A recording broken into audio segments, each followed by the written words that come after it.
O trauma não define a pessoa, mas a forma como ela responde ao trauma é que a define. Shizu, mais conhecida como a mulher que encontrou o Guts abandonado, provavelmente debaixo do cadáver, até de sua própria mãe, é uma mulher que poucos falam. Porém, eu não posso deixar de notar uma grande semelhança dela com a Casca. O jeito como ela pegou o Guts como se já fosse dela. É com a mesma semelhança que a Casca protege o seu filho quando ela entra em seu estado de insanidade. E o que sabemos sobre essa mulher é que é provavelmente uma mulher vinda da pobreza, de saúde frágil, que decide que aquela criança sem destino seria a sua. De repente, essa mulher pega uma praga e acaba morrendo, deixando um raro e passageiro vislumbre de bondade e ternura na vida de Guts, uma criança ainda muito pequenininha, que após isso fica aos cuidados de seu pai adotivo, o Gambino. Uma das artes mais cativantes de Berserk é ele se enfiando no meio das mulheres que estavam cuidando de sua mãe e segurando a mão dela, de Shizu, antes dela morrer, justamente após essas cuidadoras comentarem do fato do Gambino, do esposo, não estar presente em um momento tão delicado.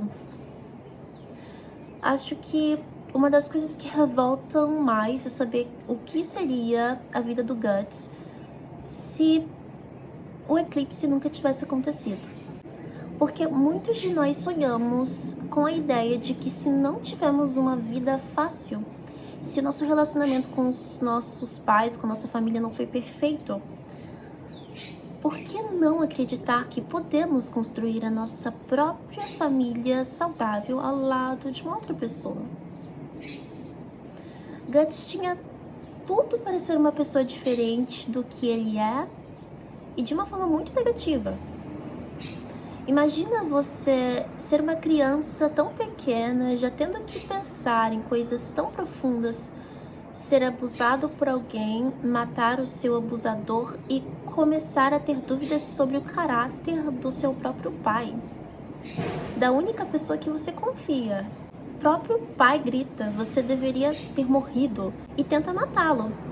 E nessa tentativa de defesa, você mata o seu próprio pai. Ninguém acredita em você, ninguém acredita que foi sem querer.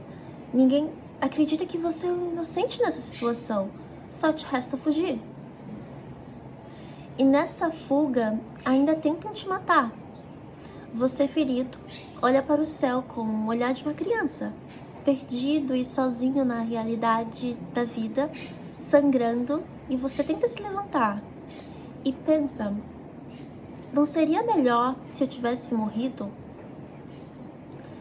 Para onde eu deveria ir agora? Guts acaba de escapar de uma situação de abuso e traição. Em vez de encontrar um pouco de paz, de liberdade, ele se vê enfrentando uma alcateia, lobos famintos. Essa batalha com os lobos reforça a ideia de que para o Guts a sobrevivência sempre estará associada à violência e à solidão. Ao vencer os lobos, Guts reafirma sua determinação de viver. Porém, podemos ver essa ausência de conexão humana na vida de Guts, que contrasta com a união dos lobos. Um pensador cuja visão de trauma se alinha com Guts é Viktor Frankl. Não sei se é assim que se pronuncia, pessoal, mas ele é um psiquiatra sobrevivente do Holocausto. Ele desenvolveu a logoterapia, uma abordagem que propõe que o sentido da vida é a principal motivação do ser humano, mesmo em condições de sofrimento extremo. Ao enfrentar o sofrimento, as pessoas têm a capacidade de encontrar um propósito que lhes permite suportar traumas, mantendo a esperança e a determinação. Ele enfatiza a importância de resistir ao desespero e à destruição da própria humanidade, algo que reflete a trajetória de Guts.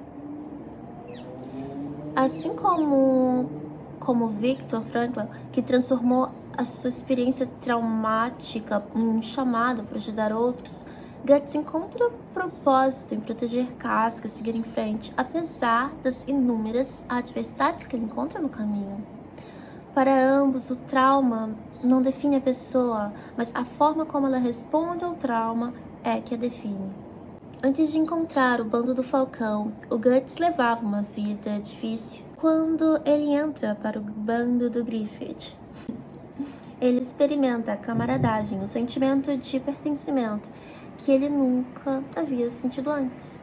Ele começa a admirar o Griffith, vendo ele como alguém que merece seu respeito.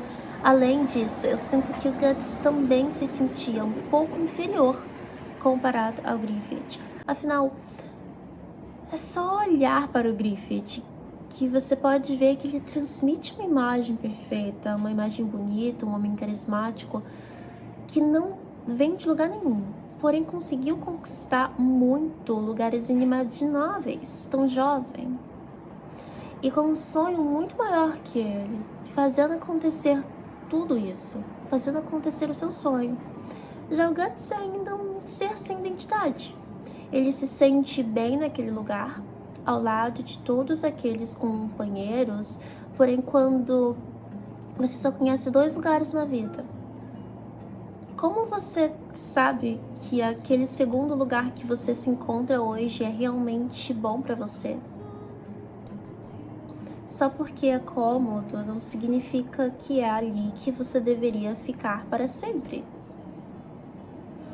Há muito para se viver, para tomar decisões e conseguir encontrar a sua própria casa, ou entender como o Guts entendeu depois que ele gostava de estar ali e que ele não estava sendo a sombra de ninguém.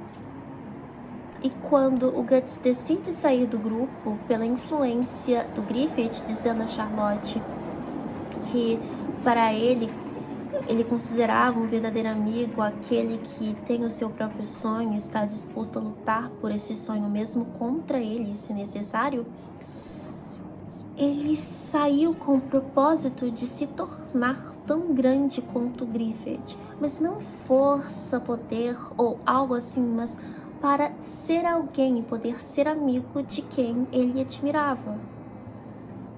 Há uma certa complexidade nos sentimentos que Guts tem por Griffith, e isso permanece como uma sombra na relação dele com a Casca, especialmente porque o Griffith é uma figura marcante para ambos, e o passado que eles compartilham nunca é completamente esquecido. Naquela bela cena de amor do Guts com a Casca, você tem aquele compartilhamento de vulnerabilidades que para 2 pessoas que tiveram pais desequilibrados foi algo muito especial. Uma coisa que o Guts e a Casca têm em comum é que ambos foram vendidos. Então, no meu ponto de vista, até a ideia de sexo para eles era uma ideia violenta, e a forma como eles conseguiram transformar isso no que realmente deveria ter sido desde o início, amor, segurança e respeito, foi transformador. A Casca encontra alguém que a valoriza mais do que um simples soldado em batalha, e o Guts encontra alguém no qual ele pode lembrar e falar do seu passado traumatizante sem se sentir envergonhado e tentar se afastar. E eu diria que eles estão aprendendo o que é o amor juntos. É difícil saber o que é o amor quando só recebemos um pouco dele. Ao invés de idealizar o amor perfeito, Berserk mostra como 2 pessoas machucadas podem encontrar conforto um no outro.